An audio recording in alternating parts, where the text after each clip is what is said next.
Sábado 27 de junio del 2026, semana 12 del tiempo ordinario ciclo A.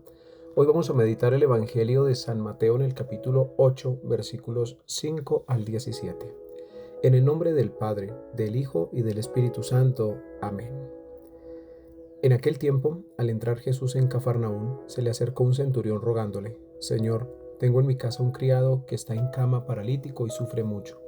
Jesús le contestó: Voy yo a curarlo. Pero el centurión le replicó: Señor, yo no soy digno de que entres en mi casa. Basta que lo digas de palabra y mi criado quedará sano, porque yo también vivo bajo la disciplina y tengo soldados a mis órdenes. Y le digo a uno: ve y va, al otro: ven y viene, y a mi criado: haz esto y lo hace. Al oírlo, Jesús quedó admirado y dijo a los que lo seguían: Les aseguro que en Israel no he encontrado en nadie una fe tan grande.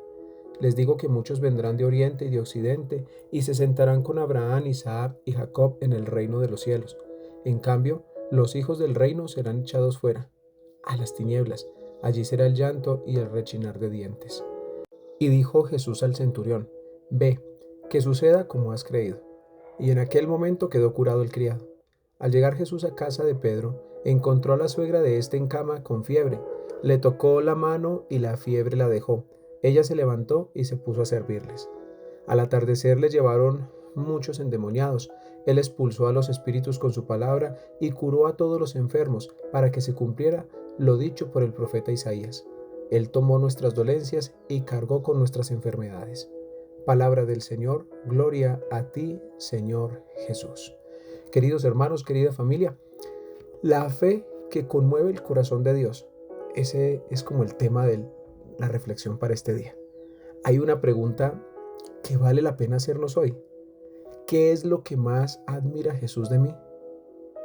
Porque normalmente nosotros admiramos muchas cosas: la inteligencia de una persona, su éxito, su preparación académica, su capacidad económica y sus logros. Pero en el Evangelio de hoy ocurre algo extraordinario. Jesús se queda admirado, y no por un milagro, no por una riqueza, no por un poder humano.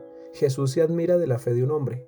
Y eso debería hacernos reflexionar, porque quizá estamos preocupados por muchas cosas en nuestra vida, cuando lo que más busca Dios en nosotros es nuestra fe, y que sea genuina, que sea auténtica.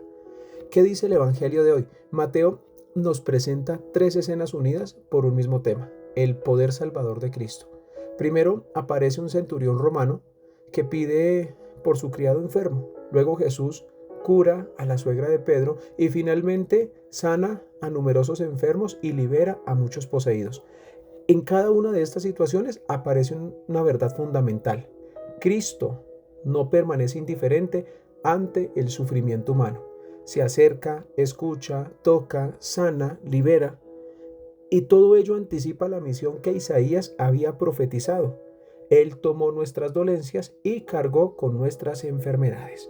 Vamos a meditar tres mensajes de este Evangelio. Primero, la verdadera fe reconoce que Dios puede actuar incluso cuando no vemos cómo. Lo que más impresiona a Jesús es la actitud del centurión. Es un hombre acostumbrado a mandar, tiene autoridad, tiene prestigio. Sin embargo, se presenta ante Jesús con humildad y pronuncia unas palabras que todavía repetimos antes de recibir la Sagrada Comunión: Señor, no soy digno de que entres en mi casa, pero una palabra tuya bastará para sanarme. Qué hermosa profesión de fe. Este hombre comprende algo que muchos todavía no entienden: la fuerza de Dios no depende de la cercanía física. Basta una palabra de Cristo, basta su voluntad, basta su poder. ¿Cuántas veces nosotros queremos ver resultados inmediatos para creer? ¿Cuántas veces condicionamos nuestra confianza a que las cosas salgan como esperamos? El centurión nos enseña una fe madura, la fe que confía incluso cuando todavía no ve. Bien, el Señor lo diría en el Evangelio: dichosos los que creen sin haber visto. Y como enseñaba San Agustín, la fe consiste en creer lo que no vemos, y la recompensa de la fe es ver lo que creemos. Quizá hoy hay padres rezando por un hijo, esposos orando por su matrimonio, personas esperando una oportunidad laboral, enfermos pidiendo salud.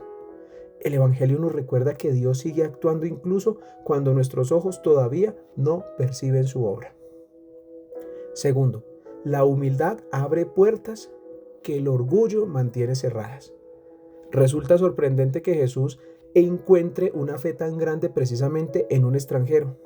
No era un miembro del pueblo elegido, no era un maestro de la ley, no era un especialista en religión, pero tenía algo especial: humildad en su corazón. La humildad no consiste en sentirse menos que los demás, consiste en reconocer que necesitamos siempre de Dios. Y esta enseñanza es profundamente actual. Vivimos en una cultura que exalta la autosuficiencia.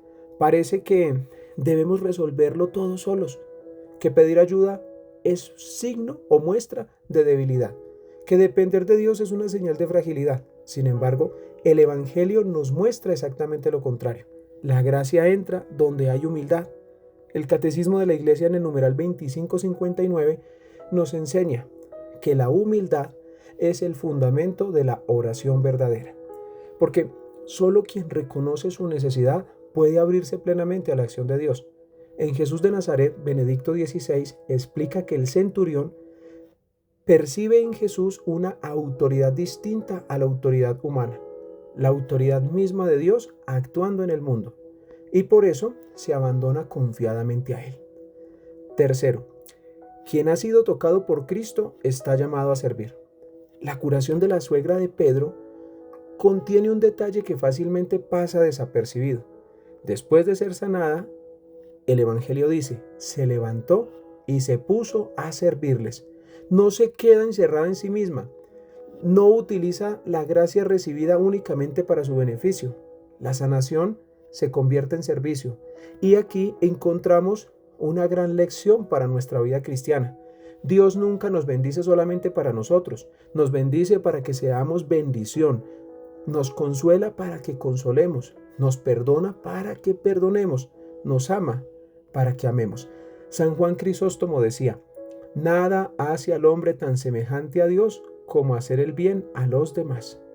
Qué importante sería recordar esto en nuestros tiempos, porque podemos pasar años recibiendo gracias de Dios y olvidar que toda gracia lleva consigo una misión. La fe auténtica siempre produce servicio. ¿Qué nos invita a hacer este Evangelio? Hoy el Señor nos está invitando a revisar nuestra fe. No una fe teórica, no una fe de costumbre, sino una fe capaz de confiar en Dios, incluso cuando las circunstancias son difíciles, son contrarias. Nos invita a cultivar la humildad, a reconocer que lo necesitamos y nos invita también a preguntarnos algo. ¿Qué estoy haciendo con todo lo bueno que Dios me ha dado? ¿Lo convierto en servicio? ¿Lo comparto? ¿Ayudo a otros a acercarse a Cristo? ¿O lo guardo solamente para mí? Cada quien sabe la respuesta en su corazón. Como conclusión, en este Evangelio aparecen enfermos, personas que sufren y un hombre que intercede por alguien que ama. Es una escena muy parecida a nuestras comunidades. También nosotros llegamos cada día con nuestras preocupaciones, con nuestras enfermedades, con nuestros problemas familiares y con nuestras necesidades. Y Jesús sigue haciendo lo mismo que hizo en Cafarnaún. Escucha, se acerca, toca, sana. Y nos recuerda que ninguna oración hecha con fe cae en el vacío, queda sin respuesta. Quizá hoy no recibamos exactamente lo que esperamos, pero siempre recibiremos aquello que más necesitamos para nuestra salvación. Por eso, hagamos nuestra oración siempre con un corazón humilde. Pidámosle al Señor que sea todo lo necesario para la salvación de nuestras almas. Muchas veces no sabemos pedir lo que es justo, lo que es necesario. Por eso, hagamos nuestra la oración del centurión, no solo con los labios antes de comulgar, también con el corazón cada día. Señor, no soy digno, pero una palabra tuya bastará para sanarme. Meditemos esta frase hoy. La fe no consiste en entenderlo todo, consiste en confiar en que una sola palabra de Cristo puede cambiarlo todo. Oremos. Señor Jesús, como el centurión del Evangelio, hoy me presento ante ti con humildad. Tú conoces mis necesidades, mis preocupaciones y las personas por las que oro cada día. Aumenta mi fe para confiar en tu poder incluso cuando no veo inmediatamente los resultados. Toca también mis heridas, mis miedos y mis debilidades. Y así como sanaste a tantos que acudieron a ti, sana mi corazón para que pueda levantarme y servir con alegría a quienes has puesto en mi camino. Amén. El Señor esté con ustedes y con tu espíritu, y la bendición de Dios Todopoderoso, Padre, Hijo y Espíritu Santo, descienda sobre cada uno de ustedes y sus familias y los acompañe para siempre. Con el auxilio de nuestra Madre Santísima, Nuestra Señora del Rosario de Fátima y su castísimo esposo San José, podemos quedar en la paz del Señor. Demos gracias a Dios. No se les olvide nunca que juntos con Cristo cambiaremos el mundo. Su amigo y siempre servidor, el Padre Adrián Henao. Y como desafío para hoy, ora especialmente por una persona que esté sufriendo una enfermedad, una dificultad familiar o una crisis espiritual. Preséntala al Señor con la fe del centurión y repite varias veces durante el día: Jesús, una palabra tuya bastará para sanar. Jesús, una palabra tuya bastará para sanar. Un abrazo para todos. Dios los bendiga. Feliz día. En TikTok Santo Rosario en vivo, todos los días 8 p.m.